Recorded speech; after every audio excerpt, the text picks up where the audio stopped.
محمد نسیم صدیقی مجاز اللہ العلی سے کے نعرہ رسالت، نعرہ حیدری، نعرہ غوثیہ، علماء اہل سنت حضرت علامہ مولانا محمد نسیم صدیقی مجاز اللہ العلی.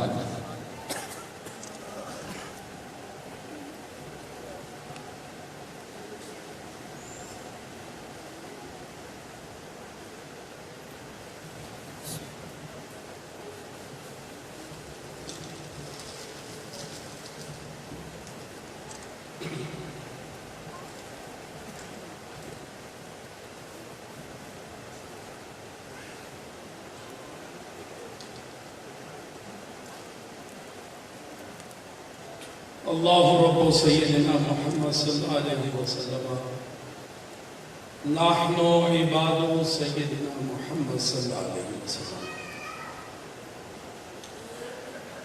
گرامی مرتبت مفتی اہل سنت، خطیب ملت، استاذ کتاب و سنت حضرت علامہ مولانا مفتی سید محمد علی شاہ دامت برکاتہ القدسیہ، حضرت مولانا و علامہ حافظ فیروز قادری صاحب مجاز اللہ العلی، اور ابھی کچھ ہی دیر میں تشریف لانے والے ہیں پیر طریقت، ولی نعمت، فیض درجت، کثیر البرکت حضرت پیر سید شاہ اسد اللہ جنیدی صاحب مجاز اللہ العلی. انتہائی واجب الاحترام برادران اسلام، نوجوانان اسلام، نونہالان اسلام، فرزندان اسلام، اگر خواتین تشریف فرما ہے تو مادران اسلام، خواہران اسلام، دختران اسلام. مجھے یہ جو عنوان دیا گیا یہ بڑے تفصیل کا متقاضی ہے. جامع شہادت امام حسین رضی اللہ تعالی عنہ اور شہادت کے بعد کے مکمل واقعات خاتمہ یزیدیت تک، یہ اس میں بیان کیا جانے کا جو مضمون ہے یہ کافی وسیع ہے. بہرحال جس حد تک ممکن ہو سکے گا اس پہ کچھ بات کرتے ہیں، لیکن بات وہی ہے کہ امام علی مقام امام حسین رضی اللہ تعالی ان کی ذات کی معرفت اور انہیں درست زاویہ نگاہ سے دیکھنا، تو میں آپ کے سامنے بڑی ذمہ داری کے ساتھ یہ بات عرض کرنا چاہتا ہوں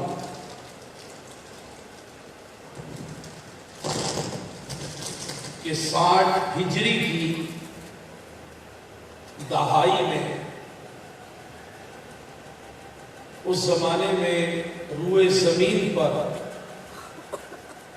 امام علی مقام سے زیادہ بزرگ و برتر کوئی شخصیت نہیں تھی.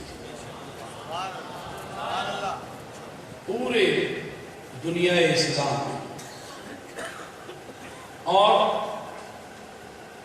امام پاک اس اعتبار سے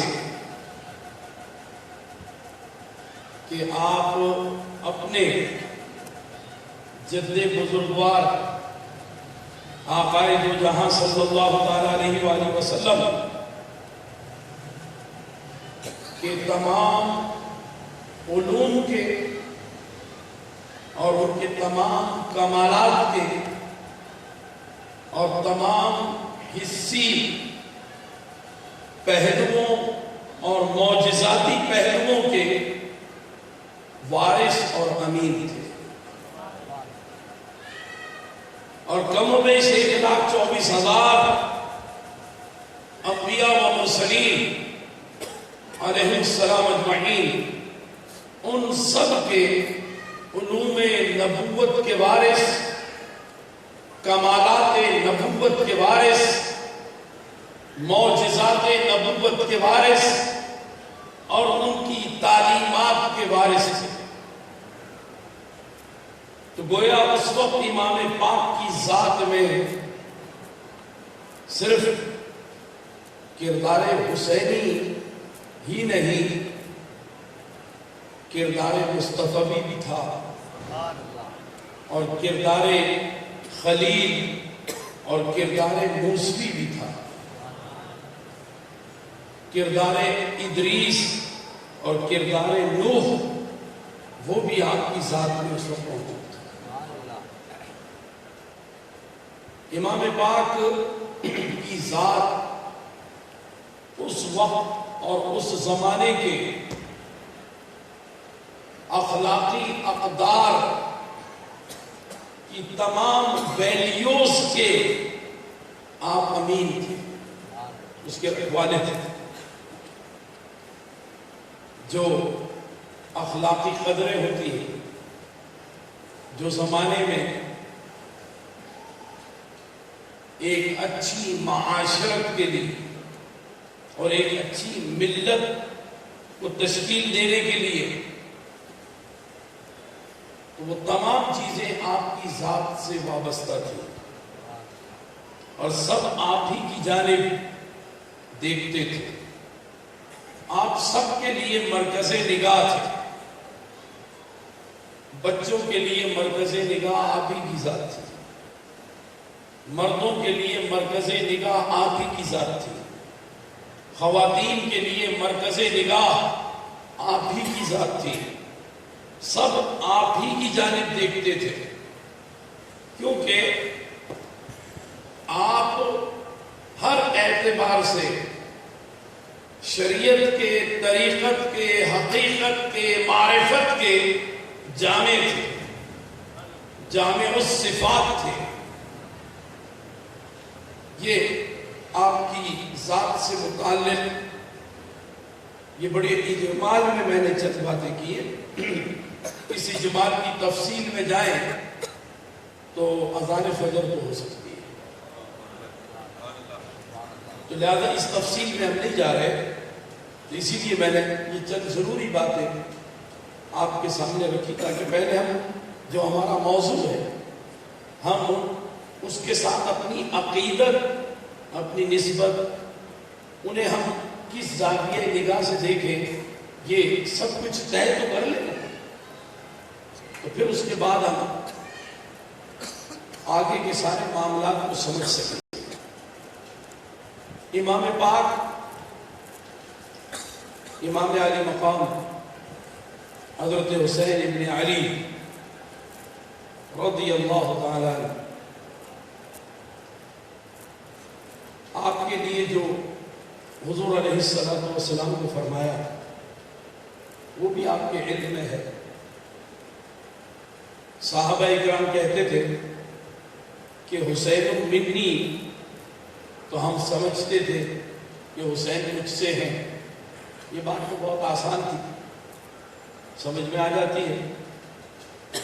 ٹھیک ہے، کہ میرا باپ کہے کہ یہ مولوی نسیم مجھ سے ہے تو بات ٹھیک ہے، اور پھر وہ یہ کہہ دے کہ میں بھی اس سے ہوں، تو ایک شاید محاورتی طور پہ تو سمجھ میں آ جائے گا کہ اس لیے بولا ہے کہ بھئی میرا جنازہ، میری تدفین، میری تقسیم، میری تجہیز، میرے ایصال ثواب کے سارے اہتمام کیونکہ بیٹے نے کرنے ہیں، لہذا میں اب بیٹے کا محتاج ہوں۔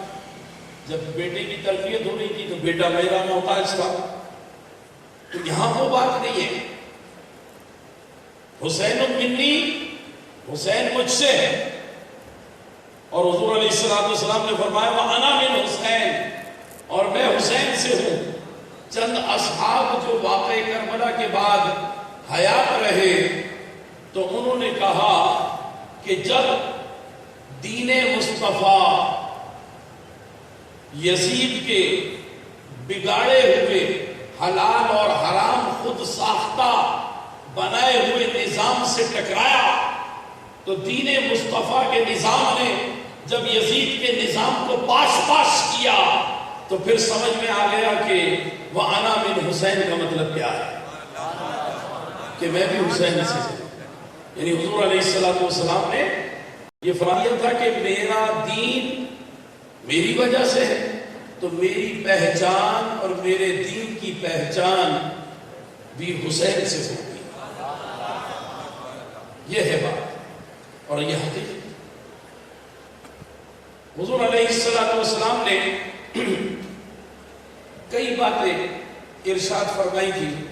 قرآن مجید میں اللہ سبحانہ و تعالی عز و جل نے بھی ان کی شان اقدس میں کئی آیتیں نازل فرمائی۔ ہم دیکھتے ہیں کہ آیت مودت اس میں امت کے لیے واجب کر دیا ہے کہ اہل بیت سے محبت کی جائے۔ قُلْ لَا أَسْأَلُكُمْ عَلَيْهِ أَجْرًا إِلَّا الْمَوَدَّةَ فِي الْقُرْبَى، اور کہیں یہ بتا دیا ہے کہ ان کے قریب آ جاؤ تو گناہوں کی نجاست اور ناپاکی ظاہری اور حقیقی اور مخفی تمام باطنی نجاستیں بھی دور ہو جائیں گی، کیونکہ یہ طاہر اور مطہر ہے۔ انما یرید اللہ لیذھب عنکم الرجس اہل البیت ویطہرکم تطہیرا۔ سورہ احزاب کی یہ آیت مقدسہ اہل بیت کی پاکیزگی کو بیان کرتی ہے۔ اعلیٰ حضرت نے اسی لیے اپنے درود و سلام میں یوں نذران عقیدت پیش کیا کہ پارا ہائے صحف، پارا کہتے ہیں ٹکڑے اور صحف کہتے ہیں آسمانی کتاب کو۔ پارا ہائے صحف یعنی آسمانی کتاب قرآن مجید کے یہ ٹکڑے ہیں۔ غنچہ ہائے قدس یعنی جو قدسیت کا درخت ہے یہ اس درخت پر کھلتے ہوئے غنچے۔ پارا ہائے صحف، غنچہ ہائے قدس۔ کسی دنیا کے پھول کو ان سے تشبیہ نہیں دی جا سکتی، کیونکہ دنیا کے پھول دنیا کے درخت پہ لگتے ہیں اور دنیا کے درخت عالم ناسوت میں ہوتے ہیں، اور قدسیت کا پودا جو ہے وہ عالم ملکوت میں ہوتا ہے، اس عالم ناسوت میں نہیں ہوتا۔ پارا ہائے صحف، غنچہ ہائے قدس، اہل بیت نبوت پہ لاکھوں سلام، خون خیر الرسل سے ہے جن کا خمیر۔ اللہ، ایک ہماری شریانوں میں بہتا ہے خون، یہ ناپاک ہے، جب تک اندر ہے ٹھیک، باہر نکلا وضو کو توڑ دے گا، وضو ٹوٹ جائے گا۔ وضو ایک پاکیزہ عمل ہے، وضو ٹوٹ جائے گا۔ لیکن جو شہید ہوتے ہیں نا تو ان کا خون جو ہے ان کے نہ وضو کو توڑتا ہے نہ غسل کو توڑتا ہے، تو ان کا جو ہے وہ باقی رہتا ہے۔ اچھا، ہمارا خون کسی پانی میں گر جائے تو وہ پانی ناپاک ہو جائے گا، اور شہید کا خون یا شہید کے خون آلود کپڑے وہ اگر کسی پانی میں گر جائیں تو وہ پانی ناپاک نہیں ہوتا۔ روز آخرت اللہ تبارک و تعالی کے بارگاہ سمدیت کا دربار، وہاں کوئی ایسی چیز نہیں رکھی جا سکتی سوائے امام حسین کے خون آلود کپڑے کے، وہ سیدہ خاتون جنت اپنے ہاتھ میں لے کر آئی، اور فرشتے عرض کریں گے کہ اللہ تعالیٰ نے فرمایا ہے کہ اسے آخرت کی زمین پہ نہیں رکھیے گا، یہ برداشت نہیں کر سکتی ان کپڑوں کا بوجھ۔ اے اللہ کے رسول کی بیٹی، آپ کے ہاتھ میں ہے، بس آپ کے ہاتھ میں ہی رہے۔ تو بتائیے اس خون کی کیا قیمت ہوگی اور کیا قدر ہوگی۔ اعلیٰ حضرت کہتے ہیں خون خیر الرسل سے ہے جن کا خمیر، کہ اللہ تعالیٰ نے ان کی تخلیق کے لیے جو پاکیزہ مٹی انبیاء اور مرسلین کی سرزمین سے، یعنی بابل و نینوا کی تہذیب سے حاصل کی، وہیں پر وہ بلا ہے نا، وہاں سے جو مٹی حاصل کی، اس مٹی کو فرات کے پانی سے خمیر نہیں بنایا گیا، اللہ تعالیٰ نے اپنے حبیب کے خون سے اس کو خمیر بنایا۔ خون خیر الرسل سے ہے جن کا خمیر، ان کی بے لوث طینت پہ لاکھوں سلام۔ آب تطہیر سے جس میں پودے جمیں، اللہ اکبر، یعنی باغ مصطفیٰ کو جو پانی دیا گیا وہ آب تطہیر ہے، یعنی قرآن مجید کو گویا غسل دے دیجئے اور قرآن مجید کا جو پانی نکلے تو وہ پانی جو ہے وہ ان پودوں کو سینچتا ہے۔ آب تطہیر سے جن میں پودے جمیں، اس ریاض نجابت پہ لاکھوں سلام۔ تو امام پاک اور آپ کے دوسرے اہل بیت اطہار، ان سب کا مقام و مرتبہ بڑا بلند ہے۔ حضور علیہ السلام نے ارشاد فرمایا تھا کہ انی ترکت فیکم الثقلین، میں تمہارے درمیان دو بھاری چیزیں چھوڑے جا رہا ہوں۔ انی ترکت فیکم امرین، میں تمہارے درمیان اللہ کے دو امر چھوڑے جا رہا ہوں۔ انی ترکت فیکم خلیفتین، میں تمہارے درمیان اللہ کے دو خلیفہ چھوڑے جا رہا ہوں۔ احدہما کتاب اللہ، اس میں سے ایک اللہ کی کتاب ہے،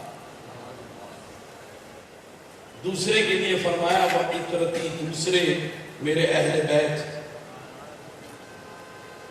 فرمایا ان سے جو تمسک کرے گا لن تدلوا، ہرگز تم گمراہ نہیں ہوگے۔ یہ دونوں تم کو صراط مستقیم پر چلاتے ہوئے روز آخرت حوض کوثر پہ لا کر مجھ سے ملا دیں گے۔ یعنی امت مصطفیٰ کی آخرت میں پہلی منزل حوض کوثر ہے، تو حوض کوثر کی منزل تک رہنمائی کون کریں گے؟ اہل بیت اطہار کریں گے۔ قرآن اور اہل بیت کو لازم و ملزوم قرار دیا گیا۔ قرآن تھیوری ہے اور اہل بیت پریکٹیکل ہے۔ قرآن کی اگر کوئی توہین کر دے، قرآن کو کوئی قصدن اپنے ہاتھوں سے نعوذ باللہ گرا دے، تو قرآن اپنے زخمی ہونے پر احتجاج نہیں کرے گا، فریاد نہیں کرے گا۔ ہاں، قرآن نے جن کی عظمتوں کو بیان کیا ہے وہ اہل بیت قرآن کی بے حرمتی پر احتجاج کریں گے، وہ احتجاج کریں گے۔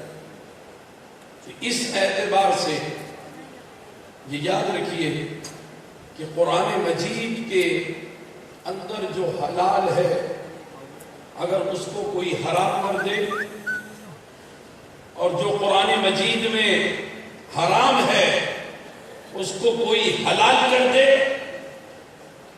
تو احتجاج اہل بیت کریں گے. بات سمجھ میں آ رہی ہے؟ تو عزیزان محترم، یہی احتجاج تو تھا امام پاک کا، یہی احتجاج تھا، یہ امام پاک کی اپروچ تھی. ہر شخص کی اپنی اپنی ایک اپروچ ہوتی ہے. ہر شخص اپنے علم، اپنے افکار اور اپنے خیالات کی بنیاد پر کوئی اقدام کرتا ہے، اور اقدام کرنے کے نتیجے میں وہ کبھی درست فیصلہ کرتا ہے اور کبھی غلط فیصلہ کرتا ہے. ہم تو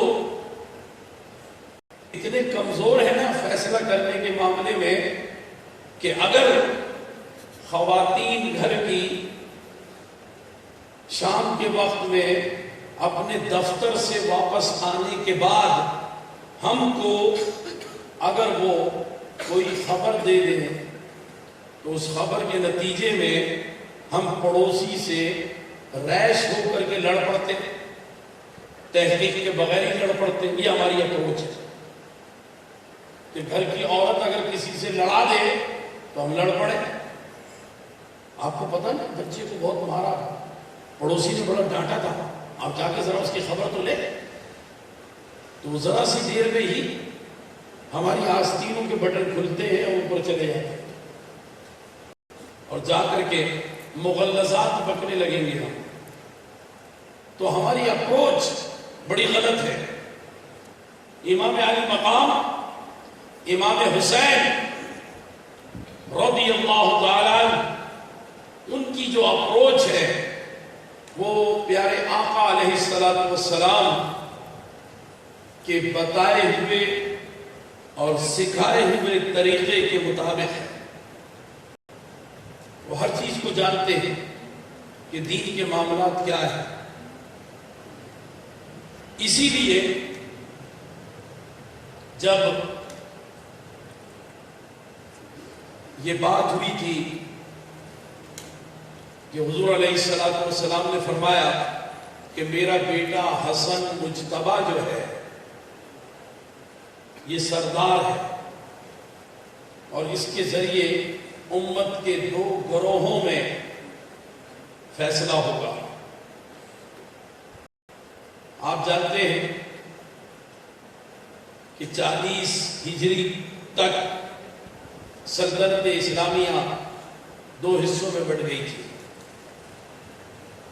حضرت امیر معاویہ رضی اللہ تعالیٰ ایک جانب مولا کائنات سیدنا علی مرتضی حیدر کرار کرم اللہ تعالیٰ عبد الکریم کو ایک جانب، تو امام حسن نے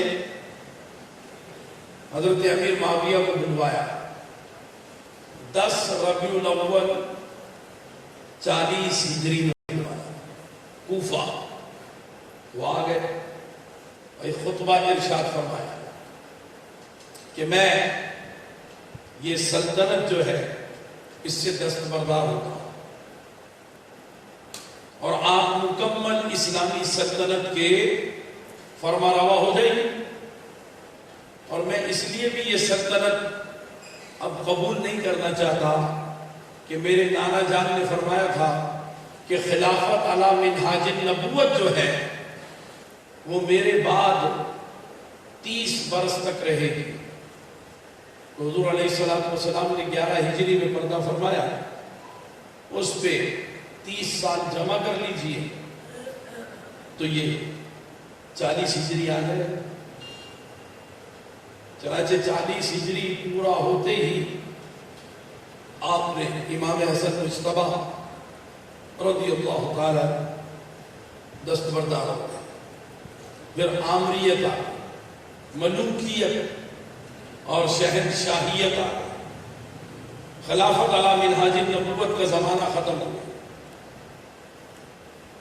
حضرت امیر معاویہ نے اس موقع پر ایک خطبہ دیا تھا.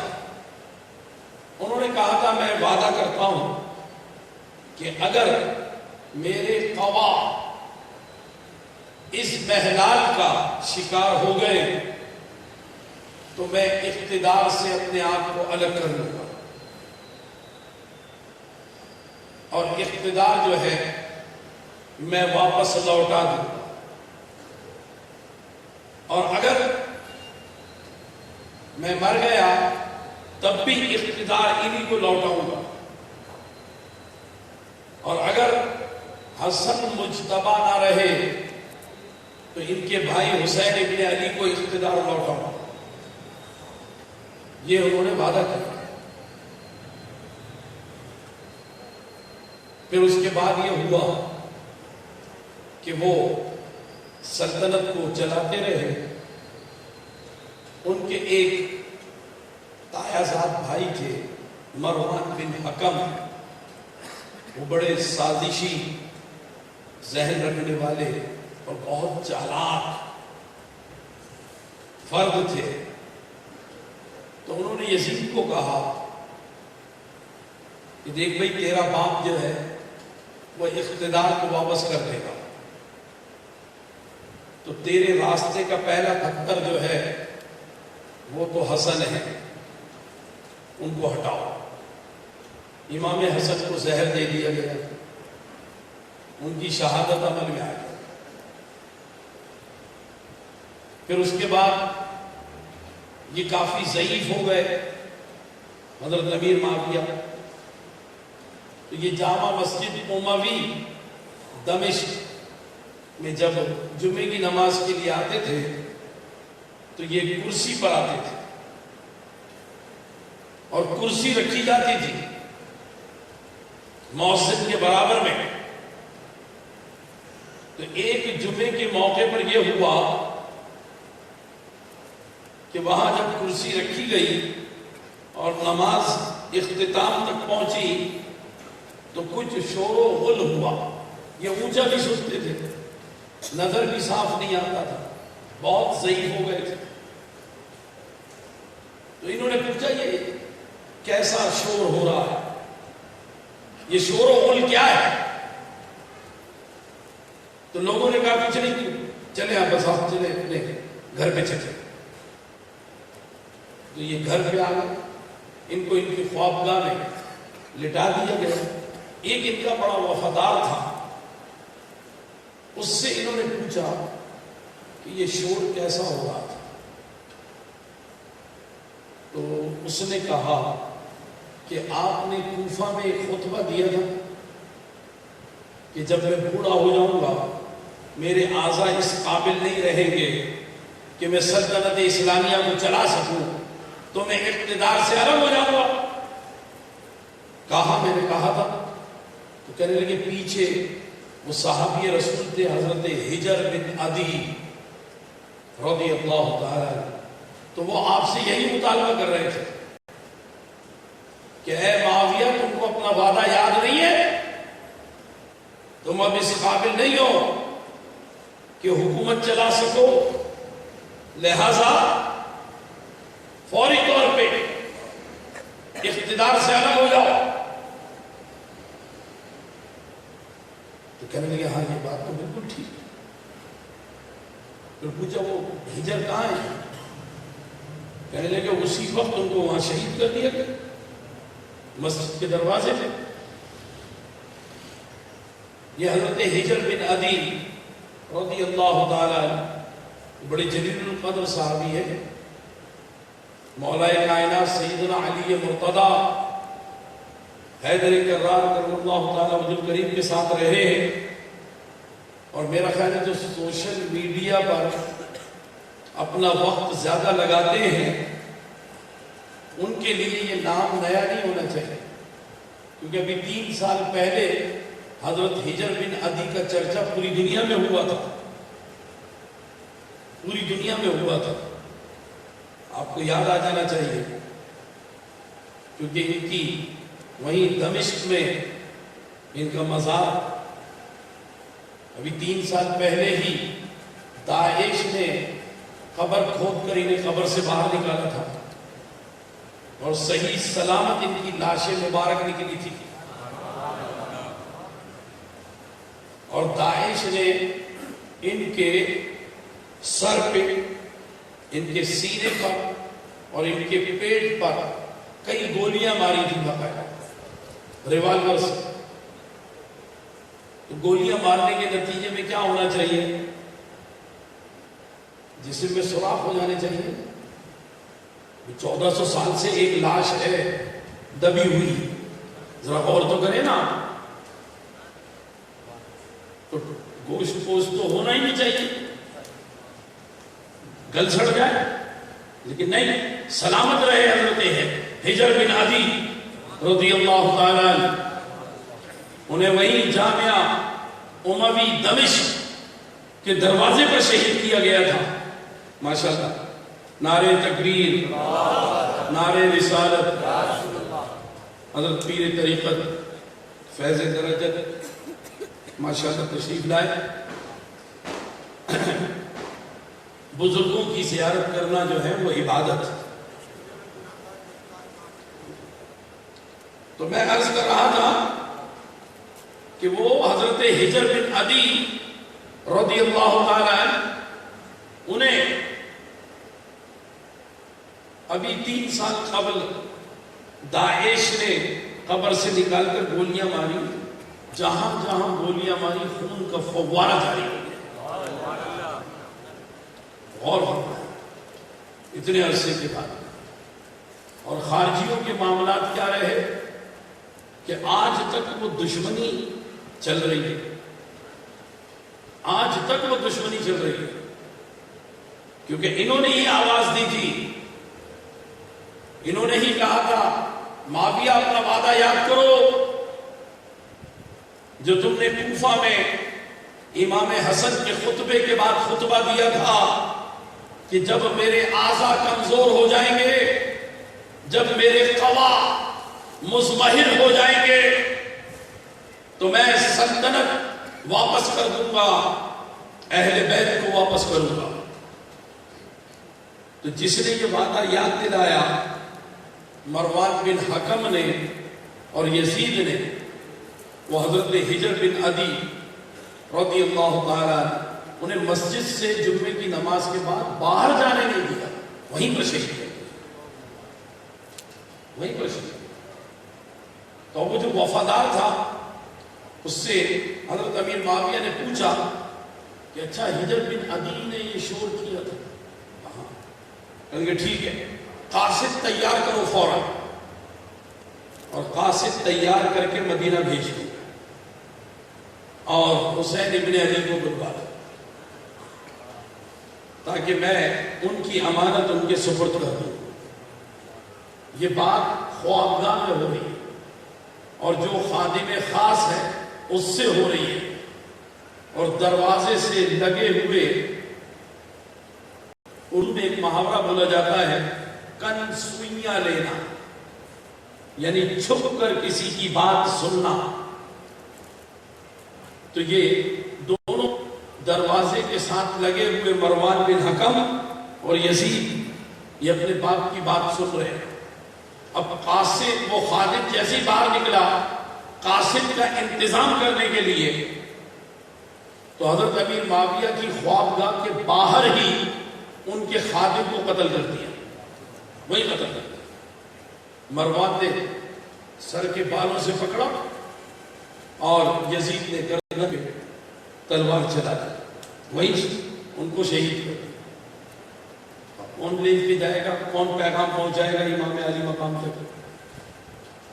لہذا فوراً ان کو ایک موقع ملا کہ قاصد کا انتظام تو کرنا ہے. لہذا قاصد کے ساتھ مروان بن حکم جو ہے وہ کہنے لگا میں تو فوراً روانہ ہوتا ہوں اور تم اپنا کام کرو. ایک قیاس ہے میرا، ممکن ہے غلط بھی ہو، لیکن یہ قیاس ہے کہ ممکن ہے کہ محلاتی سازشوں میں یہ سب کچھ ہوتا ہے. اور مروان نے یہ مشورہ تو دیا تھا کہ دیکھ تیرا باپ تیرا وفادار نہیں ہے، تو اگر چاہے تو ہمت کر اور باپ کے منہ پہ تکیہ رکھ دے، باپ مر جائے گا. تو مروان بن حکم جو ہے یہ مشورہ دے کے تو نکل گیا مدینہ المنورہ، وہاں جا کر کے اس نے انتقال ہی کی خبر دی تھی.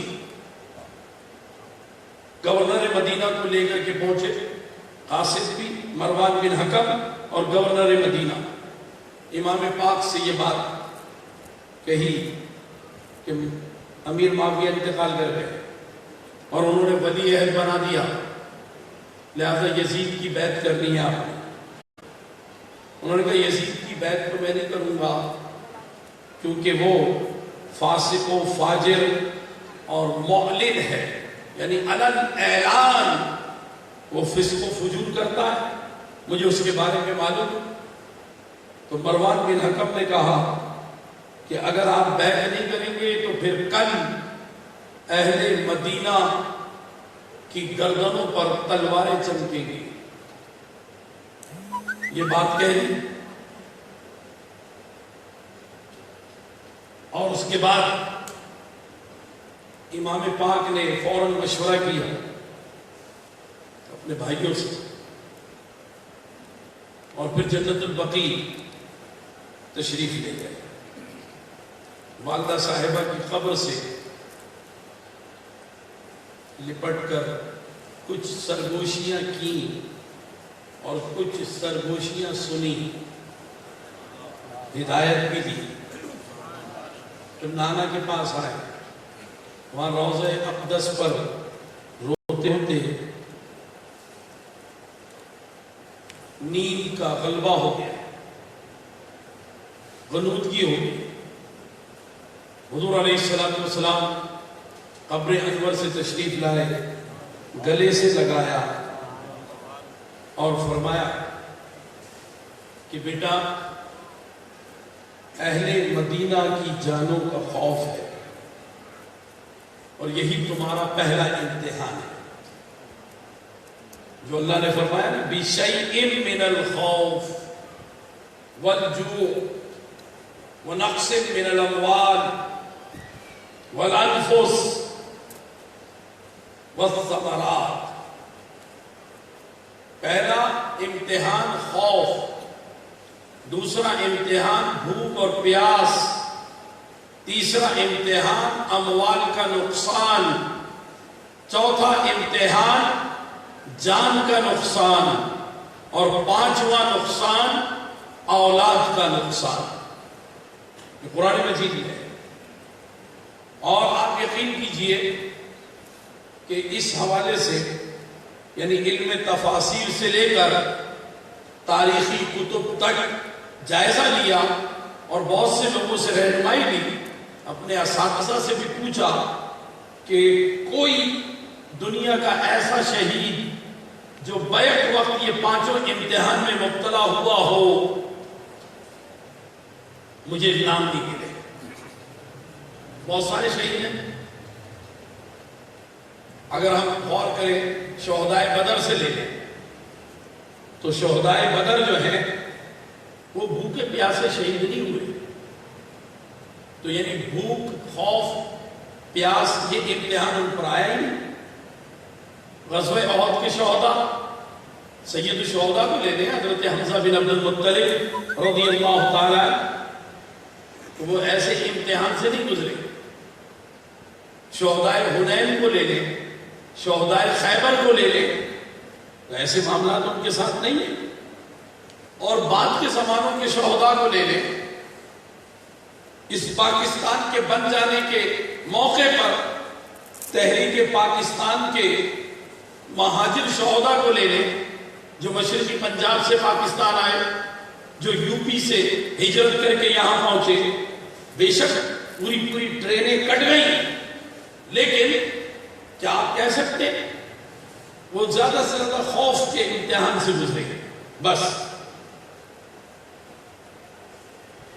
ہمارے پہلا جو کشمیر کا محاذ کھلا کیپٹن سرور شہید سے جائزہ لیں تو وہ تو بھوکے پیاسے شہید نہیں ہوئے تھے، بس شہید ہوئے، ان کی بھی جان گئی اللہ کی راہ.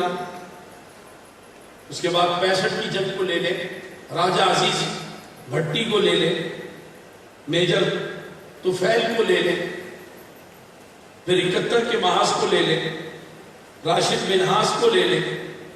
کارگل کے محاذ پر راحیل شریف کے بڑے بھائی غلام شبیر شہید کو لے لے، تو یہ سب پانچوں امتحان سے نہیں گزرے۔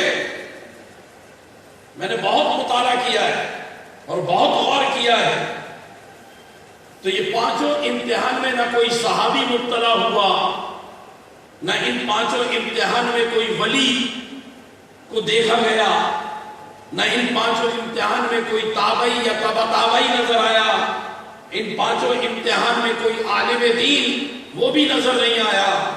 پوری دنیا میں یہ پانچوں امتحان سے ایک شخص گزرا ہے اور اس کا نام ہے حسین ابن